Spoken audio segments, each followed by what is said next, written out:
Subscribe करें Himalayan meditation को। एक कहानी बड़ी प्रचलित है कि पार्वती जी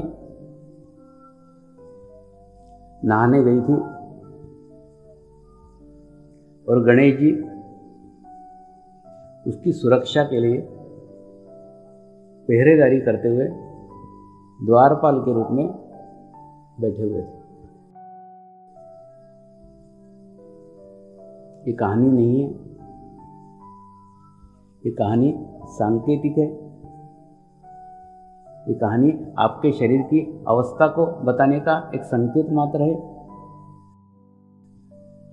आपके शरीर में एक व्यवस्था है, उस व्यवस्था की बात ये कहानी में कही हुई है।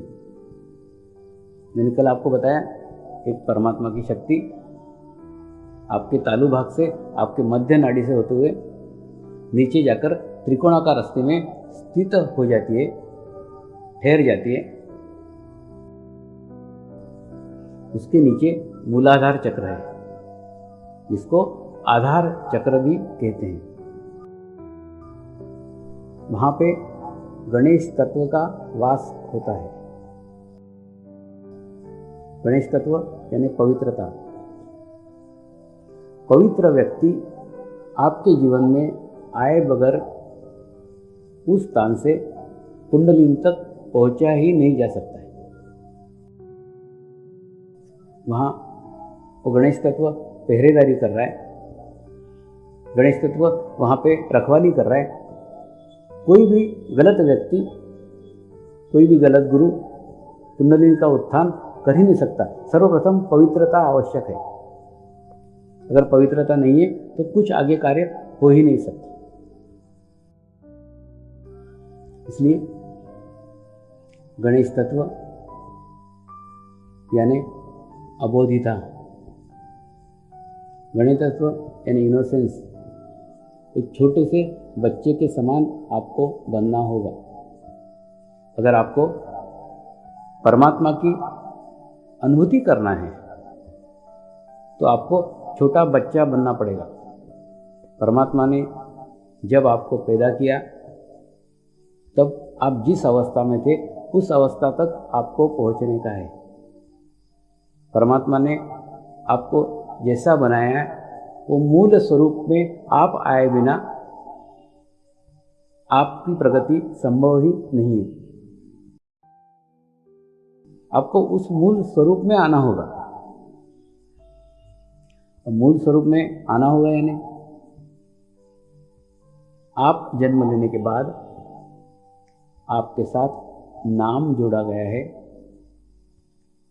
आपके साथ जाति जोड़ी गई है, आपके साथ भाषा जोड़ी गई है, आपके साथ धर्म जोड़ा गया है, आपके साथ देश जोड़ा गया है। ये सारे बाहरी आवरण आपके ऊपर लादे गए हैं। आप ये लेके पैदा नहीं हुए थे। आप जिस घर में पैदा हुए उस घर का धर्म आपके साथ चिपका दिया गया, वो लेके आप पैदा नहीं हुए हैं। तो आपको उस मूल स्वरूप में जाना होगा। ये सब बातों से जब आप ऊपर उठेंगे, ये सब आपके कवर जब आप उतारेंगे, तब आप मूल स्वरूप में जाएंगे। और मूल स्वरूप में जाने के बाद में ही अनुभूति संभव है। तो परमात्मा ने जैसा आपको बनाया था, ये सारे आवरण, सारे कवर आपने ही आपके ऊपर चढ़ा रखे हैं। ये सब कवर उतार के फेंकना होंगे, तभी आप उस लायक हो जाएंगे कि परमात्मा की अनुभूति प्राप्त कर सके। गणेश तत्व पवित्रता का नाम है। गणेश तत्व पवित्रता का नाम है। पवित्रता आए बिना इस मार्ग में प्रोग्रेस हो नहीं सकती, इस मार्ग में उन्नति हो नहीं सकती। इसलिए आवश्यक है आपके जीवन में वो अवधिता है। छोटे बच्चे के समान आप निष्कलंक बने, निष्पाप बने।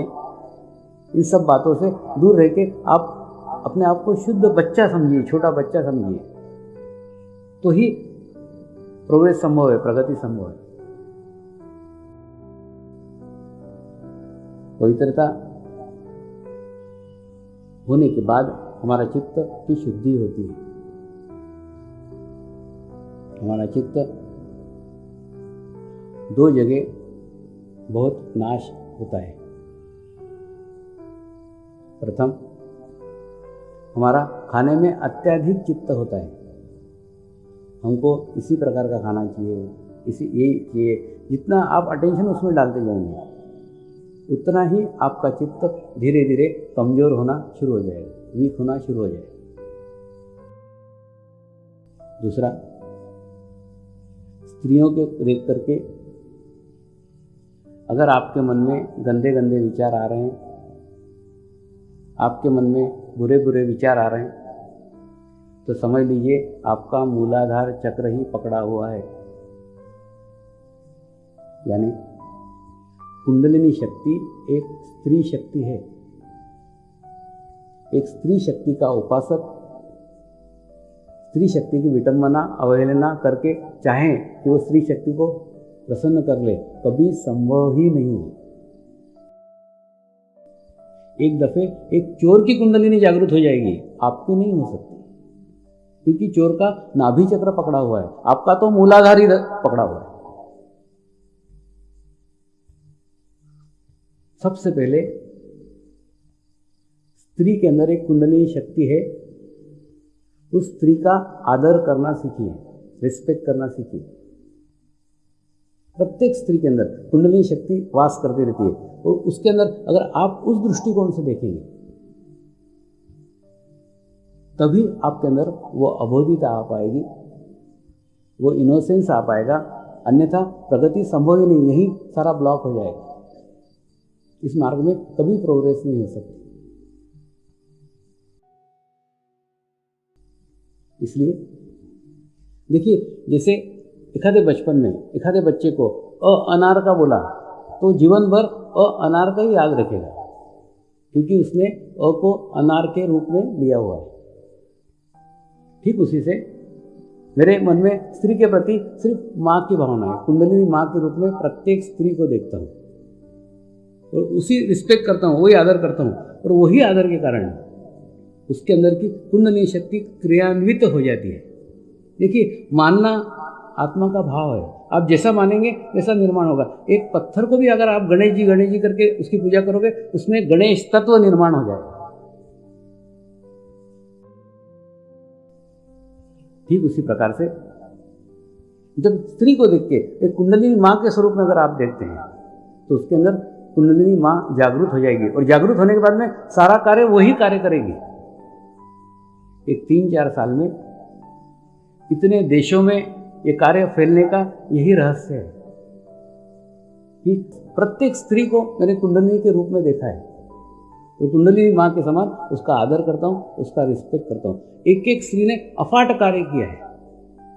अभी हाल के ऑस्ट्रेलिया दौरे की बात करूँ आपको, सारा संचालन स्त्री शक्ति के हाथ में था। तो स्त्री को सिर्फ आदर करने से तो ही हमारे इस मार्ग में प्रोग्रेस संभव है, हमारी उन्नति संभव है। तो स्त्री शक्ति का आदर करके देखिए, कुछ नहीं, इसके बाद में जब हम इसका अनुष्ठान करेंगे, आप 45 दिन प्रयोग करके देखिए, स्त्री का रिस्पेक्ट 45 दिन करके देखिए, 45 दिन रिस्पेक्ट करने का नाटक करके देखिए, तो भी आप में आमूल परिवर्तन हो जाएगा।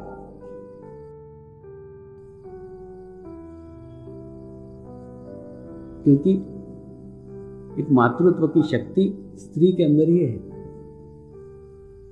किसी बीज को ग्रहण करके उसको विकसित करना, ये उसके अंदर का भाव है। उस शक्ति के कारण वो उसको विकसित कर सकती, बढ़ा सकती। जो भी शक्ति ग्रहण करेगी, उसको ग्रहण करने के बाद में उसको विकसित करेगी, बढ़ाएगी, और बढ़ाने के बाद में वो क्रियान्वित करेगी, तो अफाट कार्य वो कर सकती है। यहाँ सारा कार्य स्त्री शक्ति के कारण ही हो रहा है। इतना जो फैल रहा है, सारी क्रियान्वयन उन्हीं का है। तो कई लोग मुझे प्रश्न पूछते हैं, आपकी आध्यात्मिक प्रगति का रहस्य क्या है? तो मैं उनको यही बताता हूँ कि मैंने प्रत्येक स्त्री के अंदर कुंडलिनी शक्ति का दर्शन किया है। दर्शन करने के बाद जैसे मैं उसको शक्ति मानने लग जाता हूँ, तो शक्ति क्रियान्वित हो जाती है। सारा मानने का खेल है। आप आपके पत्नी को स्त्री शक्ति मान करके देखो, 45 दिन नाटक करके देखो, उसमें स्त्री शक्ति निर्माण हो जाएगी। ये कोई पुस्तक के बोल नहीं है, ये मैं मेरे अनुभव आपको बता रहा हूं। मेरे जीवन में भी मैं यहां तक पहुंचा हूं सिर्फ मेरे पत्नी के सहारे पहुंचा हूं, अन्यथा यहां पहुंचना संभव ही नहीं था। अभी मैं ऑस्ट्रेलिया में गया तो मैंने भारतीय नारी के बारे में बताया कि विश्व में सबसे कम डाइवर्स भारत में होते हैं। शादी के संबंध विच्छेद दुनिया का आप पूरा रेशो देख लो, सबसे कम हमारे भारतीय नारी के होते हैं। तो उन्होंने कारण पूछा कि आपके यहाँ क्या कारण है कि भारतीय नारियों का कभी संबंध विच्छेद नहीं होता है या कम होता है। मैंने उनको बताया हमारे यहाँ एक कहानी बड़ी प्रचलित है। तो कहानी आज मैं आपको बता रहा हूँ। वो कहानी थी द्रौपदी की। द्रौपदी ने बहुत तप किया और तप करने के बाद में परमेश्वर को इच्छा की, हे परमात्मा, मुझे खूब शक्तिशाली बलाढ्य पति मिलना चाहिए। परमात्मा ने कहा तथास्तु। फिर दूसरा वर मांगा, मुझे बहुत अच्छा धनुर्धारी पति मिलना चाहिए। परमात्मा ने कहा तथास्तु। उसके बाद में उसने कहा मुझे बहुत धर्मात्मा पति मिलना चाहिए। उसने कहा तथास्तु। युधिष्ठिर उसको धर्मात्मा पति के रूप में मिला, शक्तिशाली उसको भीम के रूप में मिला, धनुर्धारी के रूप में अर्जुन मिला। तो कहने का मतलब फिर उसने कहा मुझे एक सुंदर पति मिलना चाहिए, तो उनको नकुल मिला। तो फिर उन्होंने कहा एक मेरे को अच्छा भाला फेंकने वाला पति मिलना चाहिए जो एक्सपर्ट हो उसके अंदर, तो उसको सहदेव मिला। लेकिन परमात्मा ने कहा ये पांचों बातें एक पति में नहीं हो सकती, इसलिए तेरे को 5 पति देता। तो ये कथा हमारे भारतीय नारी को मालूम है, उसको मालूम है ये पति को मैं झेल रही हूँ, इसको छोड़ा दूसरा आएगा पता नहीं इससे भी ज्यादा खराब आएगा, तो इसलिए बाद में पछतावा करने से अच्छा इसी को झेल लो।